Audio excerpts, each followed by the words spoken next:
बात साल 2024 की शुरुआती दिनों की है।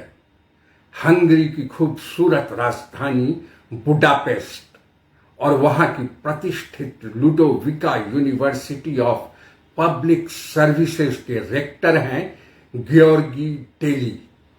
एक सुबह उनके पास हंगरी सरकार के एक बेहद सीनियर अधिकारी का फोन आता है। फोन पर जो गुजारिश की जाती है उसे सुनकर रेक्टर के पैरों तले जमीन खिसक जाती है। अधिकारी कहता है, रेक्टर साहब, आपकी यूनिवर्सिटी को तुरंत क्लाइमेट चेंज पे एक सेमिनार, और वो भी इंटरनेशनल सेमिनार का आयोजन करना है। और सुनिए, इस सेमिनार में आपको एक ऐसे खास मेहमान को बुलाना है जिसकी पूरी दुनिया में थू थू होती है। ईरान के पूर्व राष्ट्रपति, कट्टरपंथी राष्ट्रपति महमूद अहमदीनेजाद को। रेक्टर डेली हैरान थे। वो अच्छी तरह जानते थे कि एक ऐसा नेता जो खुले आम इजराइल को दुनिया के नक्शे से मिटाने की धमकी देता रहा हो, उसे पर्यावरण के सेमिनार से क्या लेना देना। लेकिन अधिकारी ने पीछे की असली कहानी बताई। यह सेमिनार महज एक बहाना था, एक मुखौटा था। असल खेल तो पर्दे के पीछे चल रहा था।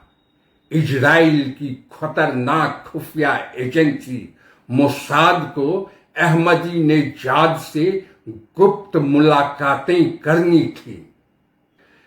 रेक्टर जानते थे कि अगर यह बात खुली तो उनकी और यूनिवर्सिटी की साख मिट्टी में मिल जाएगी।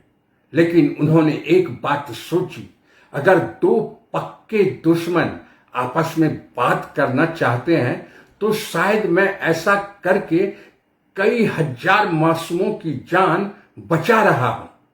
और इस तरह एक फर्जी सेमिनार के बहाने इतिहास के सबसे बड़े सीक्रेट ऑपरेशन की नींव रखी गई। दोस्तों, इस न्यूयॉर्क टाइम्स की रिपोर्ट में जो सबसे बड़ा बम फूटा है वो ये कि इजराइल सिर्फ बात नहीं कर रहा था, बल्कि वो सालों से अहमदीनेजाद को ग्रूम कर रहा था। उन्हें अपना एक इंटेलिजेंस एसेट यंग जासूस बना रहा था। और मकसद ये था कि जब सही वक्त आए तो ईरान की मौजूदा हुकूमत का तख्ता पलटकर अहमदीनेजाद को ईरान का नया सुल्तान बना दिया जाए। अमेरिका और ईरानी अधिकारियों ने इस बात की पुष्टि की है। सोचिए, इजराइल का तत्कालीन जासूसी चीफ डेविड बार्निया खुद साल 2024 में अहमदीनेजाद से आमने सामने मिलने बुडापेस्ट पहुंचता है। मुलाकातें इतनी कामयाब रही कि मोसाद ने तुरंत अमेरिकी खुफिया एजेंसी CIA को फोन घुमा दिया और ताल ठोक कर कहा, हमने अहमदीनेजाद के साथ सीधा कनेक्शन सेट कर लिया है। अमेरिकी अधिकारियों के मुताबिक पिछले कुछ सालों से इजराइल गुपचुप तरीके से अहमदीनेजाद के रहने, खाने और उनकी विदेशी यात्राओं का पूरा खर्चा उठा रहा था। अब कहानी में आता है इस साल फरवरी का वो खूनी हफ्ता जब अमेरिका और इजराइल की ईरान के साथ जंग चल रही थी। अहमदीनेजाद उस वक्त तेहरान में भारी सुरक्षा और कड़ी निगरानी के बीच जी रहे थे। तारीख थी 28 फरवरी। अचानक आधी रात को अहमदीनेजाद के ठिकाने पर एक जोरदार इजरायली हवाई हमला होता है।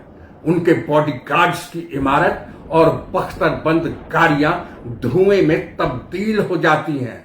हर तरफ चीख पुकार मच जाती है और ठीक उसी तबाही के बीच धुएं को चीरती हुई एक काली प्यूजो कार वहां आकर रुकती है और मोसाद के एजेंट अहमदी नेजाद को उस कार में बैठाते हैं और पलक झपकते तेहरान की सड़कों पे गायब हो जाते हैं। उन्हें ईरान के ही भीतर एक गुप्त सेफ हाउस में पहुंचा दिया जाता है। लेकिन किस्मत को कुछ और ही मंजूर था। इस अफरा तफरी के बीच अहमदी नेजाद को अचानक इजराइल के इरादों पे शक होने लगा। उन्हें लगा कि वो एक प्यादा बन रहे हैं, वो एक मोहरा बन चुके हैं। वो उस सेफ हाउस से चुपचाप भाग निकले और उसके बाद वो कई महीनों तक लापता रहे। फिर तारीख आती है 6 जुलाई। ईरान के सर्वोच्च नेता आयातुल्ला अली खामेनाई के अंतिम संस्कार के दौरान अचानक भीड़ में महमूद अहमदी नेजाद दोबारा दिखाई देते हैं। लेकिन वो लौट तो आए, पर खेल खत्म हो चुका था। ईरान के 4 बेहद सीनियर अधिकारियों ने खुलासा किया कि जैसे ही वो वापस आए, ईरान की रिवॉल्यूशनरी गार्ड्स की इंटेलिजेंस विंग ने उन्हें उनके ही घर में नजरबंद कर दिया। इजराइल सरकार इस पूरे मामले पर सांप सूंघ कर बैठी है, कोई बयान नहीं दे रही है। लेकिन इस रिपोर्ट ने यह साबित कर दिया कि सत्ता की हवस इंसान से क्या कुछ नहीं करवा देती है। जो नेता कभी इजराइल का काल बनने का दावा करता था, वो खुद मोसाद की शतरंज का सबसे बड़ा प्यादा बन चुका था।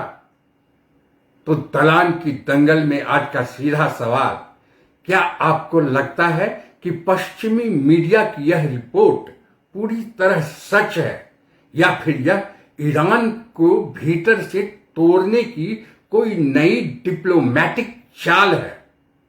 कमेंट बॉक्स में अपनी राय का धमाका कीजिए, वीडियो को शेयर कीजिए और दलान का दंगल को सब्सक्राइब करना मत भूलिएगा। नमस्कार, जय हिंद।